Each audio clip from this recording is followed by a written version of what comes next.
सभी व्यूवर्स को प्यार भरा नमस्कार। दोस्तों, शिरगुल देवता के दैवत्व पर कहानी दर कहानी प्रसारित ब्लॉग्स पर मिल रहे आप सभी के प्यार की वजह से शिरगुल देव संस्कृति के प्रचार प्रसार को खूब बल मिलता जा रहा है। ऐसा होना भी आवश्यक है, क्योंकि देव संस्कृति और लोक संस्कृति हमारे रूट्स हैं, यानी हमारे जीवन के क्रमिक विकास की जड़ें हैं, जिसका नव पीढ़ी को हर हाल में एहसास होना चाहिए, ताकि वे अपने अतीत यानी मूल को ना भूलें। हम शिरगुल महाराज से विनती करते हैं कि नव पीढ़ी भौतिकवादी दुनिया में दिन दुगनी रात चौगुनी तरक्की करती रहे और हमारे हर व्यूवर्स की हर मनोकामना पूरी करे और उनके हर कार्य में सफलता प्रदान करते रहें। यह ध्यान देने योग्य बात है कि अगर आप ब्लॉग सच्ची लगन के साथ देखते हैं तो निसंदेह शिरगुल देवता के अलौकिक दर्शन की अनुभूति हो सकती है। इसका साक्षात अनुभव हमने भी ब्लॉगिंग करते हुए भली भांति महसूस किया है, क्योंकि शिरगुल देवता की अपार महिमा का अनुश्रवण किसी सच्ची भक्ति से कम नहीं है। हमने तो शिरगुल महाराज का नारा बुलंद किया है कि हर हर शिरगुल घर घर शिरगुल। पिछले अधिकतर ब्लॉग शिरगुल देवता की जन्म स्थली शाया, क्रीड़ा स्थली फागू, तपोस्थली चूड़धार, दिल्ली और उनके चमत्कारों के इर्द गिर्द घूमते हैं। अब हम आपको ले चलते हैं शिरगुल देवता की अत्यंत प्रिय कर्मस्थली यानी जोड़ना, जहाँ शिरगुल देवता की लगौत देवठी, शिरगुल देवता के आलीशान द्वय देवालय, शिरगुल देवता का चबूतरा, त्रिगी नारायण की जोड़ना लौ आदि अनेक दिलचस्प प्रसंग सुनने और देखने को मिलेंगे। यह ब्लॉग बहुत ही रोमांचकारी होने वाला है। कहानी का भरपूर आनंद लेने के लिए ब्लॉग के अंत तक बने रहें। जैसा कि हम ब्लॉग्स में पहले भी कई स्थानों पर जिक्र करते आए हैं कि शिरगुल देवता के वजीर देवी राम के ज्येष्ठ पुत्र रब्बू को सत्ता विभाजन में शिरगुल महाराज ने जोड़ना में लोक कल्याण के लिए समर्पित शिरगुल राजधानी स्थापित करने के लिए कहा था। लोक गाथाओं में वर्णन मिलता है कि रब्बू ने शिरगुल महाराज की आज्ञा पाकर जोड़ना में चार बहाल और बलसन, ठियोग, गूंड, रितेश आदि रियासतों के 14 परगनों को साथ में लेकर लोकहित के कार्य को निभाने का उत्तरदायित्व संभाला। जोड़ना में मंदिर निर्माण के लिए तत्कालीन परिस्थितियों में सभी परगना के लोगों ने भरपूर सहयोग दिया। रब्बू की राजधानी अन्य राजधानियों की अपेक्षा समृद्ध मानी जाती थी। यहाँ रब्बू ने कुशल शिल्पियों को बुलाकर मूर्तियां बनवाईं। इनमें शिरगुल की दो मुख्य मूर्तियां और शिरगुल स्वरूपा गोणु की मूर्ति भी शिरगुल के साथ शीर्ष पूजा के लिए बनवाई गई। इसके अतिरिक्त अन्य देवी देवताओं की असंख्य मूर्तियों का निर्माण कार्य हुआ। यहाँ सोने चांदी की पालकियां और छड़ियां भी बनवाई गई। चांदी के ढोल, करनाल, लड़नसिंगा और नगाड़े की जोड़ियां भी बनवाई गई। यही व्यवस्था मंदिर में आज भी देखने को मिलती है। लोक गाथा के अंतर्गत वृतांत मिलता है कि शिरगुल देवता ने चूड़धार पर से असुरों और दानवों का मर्दन करने के लिए जिस गोपनीय जगह का चयन किया था वह लोक मानस में लगौत रियाड़ यानी लगौत गुफा के नाम से मशहूर हुई।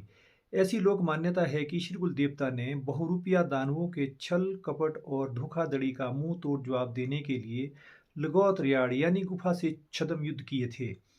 चूड़, चणु, शिरगुललाण, शाड़रोथाच, जलौना आदि स्थानों पर दृश्यमान पदचिन्हों पर दृष्टि डालने से ज्ञात होता है कि वास्तव में लगौत ही ऐसी स्थली रही प्रतीत होती है जहां शिरगुल देवता ने अलख धुना जगाकर चूड़धार की रणरक्षण नीति का खाका तैयार किया हो। इस धुने को जनमानस में त्रिगी नारायण का कुंड भी कह दिया जाता है। इस देवभूमि पर घोर शिव साधना करने के बाद शिरगुल तो चूड़धार पर शिव तपस्या में लीन हो गए थे, मगर जोड़ना में शिरगुल के असीम तप का प्रतीक धुने की अग्नि चिरकाल तक ज्वालायमान होती रही, जो आज भी देखने को मिलती है। शिरगुल मंदिर जोड़ना में सतत प्रज्वलित अग्नि की लौ को लेकर इस मंदिर के पुजारी हेतराम शर्मा के विचार आपके साथ साझा किए जा रहे हैं। कुंड है जी, ये त्रिजुगी नारायण महाराज का कुंड है। ये अग्नि जो है त्रिजुगी नारायण से ली गई है। यहाँ की पूजा का इतिहास पहले से इस अग्नि से की महाराज की पूजा होती है। अनुश्रुति है कि आज से लगभग 15 वर्ष पूर्व जोड़ना मंदिर से शिरगुल देवता के धुने की अग्नि स्वतः शांत हो गई थी।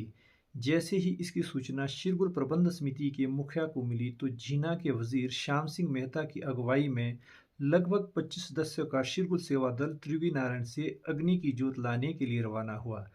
त्रियोगी नारायण से अग्नि लाने के बाद शिरगुल मंदिर जोड़ना में अग्नि पुनः प्रज्वलित कर पुरातन रीति रिवाजों को अपनाते हुए सभी पुरानी परंपराओं का निर्वहन किया गया।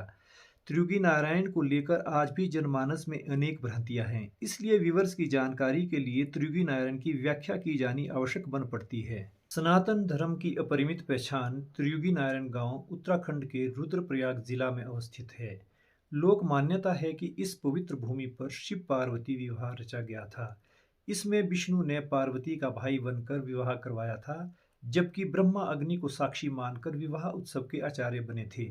त्रियुगी नारायण मंदिर के सम्मुख ब्रह्मशिला को विवाह का मुख्य स्थान बताया जाता है। उस विवाह यज्ञ में प्रज्वलित अग्नि की अविरल धार सदैव ज्वालायमान रहती है। विष्णु को समर्पित इस मंदिर से आग की लौ कभी नहीं बुझी है। यह अग्नि अनेक देव स्थानों पर ज्योत जगाती है।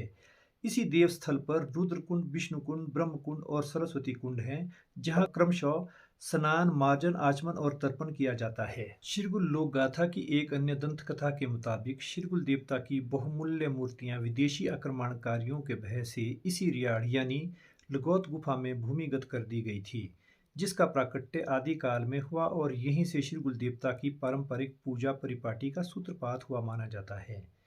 जोड़नाम मंदिर प्रबंध समिति द्वारा प्रकाशित एक पंपलेट में दिए गए लेख के अनुसार रियासती समय में राणा जुब्बल के दखल और जन सहयोग से लगौत में शिरगुल देवता की एक मंजिली देवठी का निर्माण करवाया गया, जिसमें पूजा के लिए शिरगुल देवता की एक प्रतिमा भी बनवाई गई, जो सभी लोकाचार यानी रीत और रस्म को पूरा निभाने के बाद देवठी में स्थापित कर दी गई थी।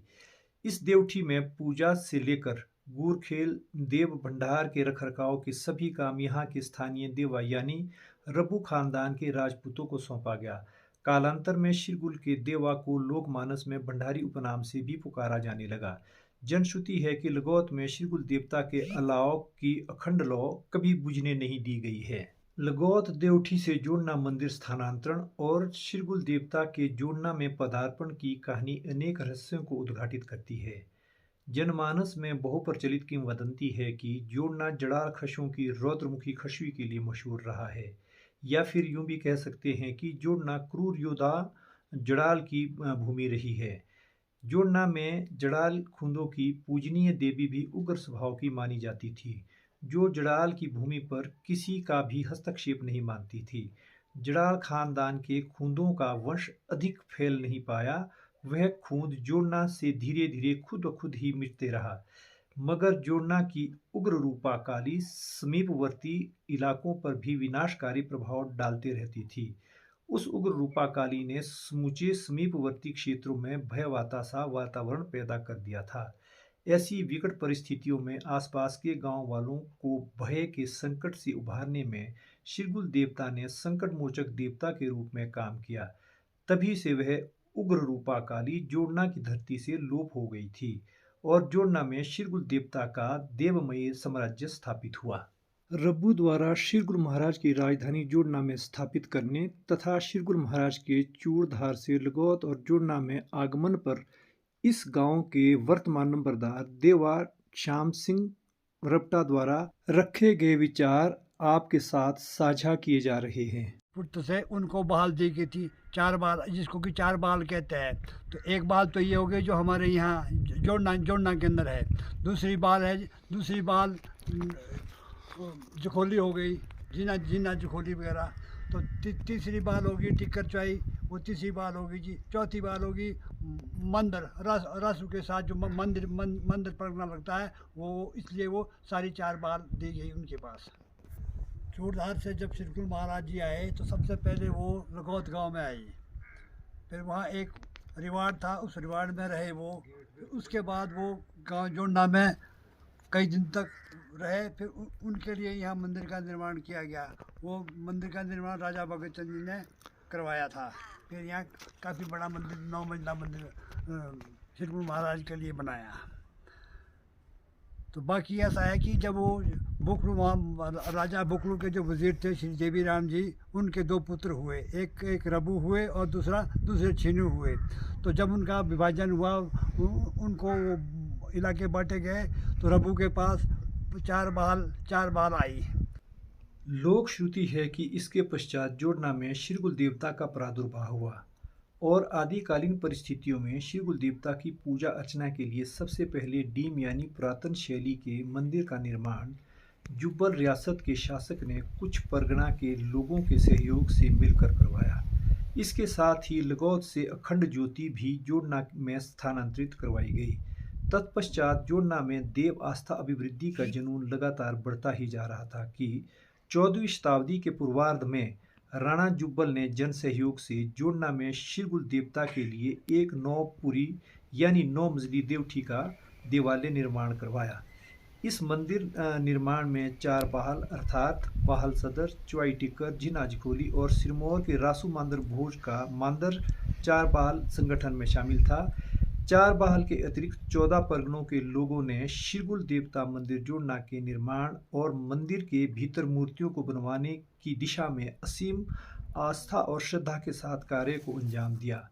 कालांतर में शिरगुल देवता की दूसरी देवठी का निर्माण पहली देवठी के सामने तथा दोनों देवठियों के बीच एक चबूतरा संवत 1715 तदनुसार 1865 ईस्वी के आसपास जुब्बल रियासत के शासक राणा भागचंद ने पूर्वोक्त उल्लेखित जन गठबंधन के सहयोग से करवाया। इस तिथि को हम जोड़ना मंदिर प्रबंध समिति द्वारा प्रकाशित पंपलेट में भी सहज ही देख सकते हैं। शिरगुल देव परंपरा में उस चबूतरा का खासा महत्व रहा है। उसी अवधि से 4 साजे यानी 4 संक्रांति, जिसमें बैसाख मास का साजा, हरियाली का साजा श्रावण मास में, दीपावली का साजा कार्तिक मास को और माघ मास के साजे को चबूतरे पर शिरगुल महाराज की मुख्य प्रतिमाएं देव संसद के साथ आम जनता के दर्शन के लिए गजमुखी सिंहासन पर विराजमान होती है। लोग दूर दूर से आकर अपनी मनोकामना की पूर्ति के लिए शिरगुल महाराज के समक्ष नतमस्तक होते हैं। शिरगुल देवता मंदिर जोड़ना में शिरगुल देवता से मिलने के लिए बाहर से आई देव पालकियां भी इसी चबूतरे पर विश्राम कर ठहरती है। रियासती समय से जोड़ना में शिरगुल देव संस्कृति से जुड़े कार्य को निभाने और देव कार्यों को आगे बढ़ाने के लिए हुए कार्य विभाजन में देव आज्ञा से जुब्बल रियासत के शासक को मुखिया की अहम भूमिका में रखा गया तथा झीना के वजीर खानदान से ताल्लुक रखने वाले मोतीराम को शिरगुल देवता जोड़ना की भी वजारत दी गई। वजीर मोतीराम की कर्तव्य परायणता और निष्काम भावना को देखते हुए राणा भागचंद ने उन्हें मेहता उपनाम के खिताब से भी नवाजा था।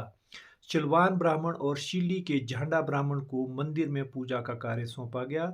शिरगुल की अति प्रिय शाल यानी भेड़ बकरी पालन का जिम्मा जोड़ना के समीप चाओ गांव के देवे रपटे को दिया गया। मंदिर से संबंधित किसी भी निर्माण कार्य का दायित्व देलू गांव के सबाइक को दिया गया, जबकि पूजा के समय वादन कला निष्पादन का कार्य जोड़ना के ही लोक वादक कलाकारों को दिया गया। इस देव व्यवस्था का ज्वलंत उदाहरण उस वक्त देखने को मिला जब जोड़ना में चल रहे देवठी जीर्णोद्धार कार्य के दौरान वास्तु पूजा के लिए शिरगुल देवता के गुरु ने राजा जुब्बल के साथ झीना से वजीर और मेहता शीर्ष से नवाजे गए खानदान की नव पीढ़ी के वजीर मनोज मेहता को भी मंदिर वास्तु और शिलान्यास पूजन के लिए निर्देशित किया। यह भी सुनाई है कि शिरगुल देवता के गुरु ने बहुत ही स्पष्ट शब्दों में उद्घोषणा कर दी थी कि मंदिर की शिलान्यास पूजा और मंदिर की शिखा पूजा के समय राजा या वजीर दोनों में से एक का होना आवश्यक है। इसी प्रकार अन्य विभाजित कार्य भी ऐसी ही देव जंजीरों के घेरे में हैं।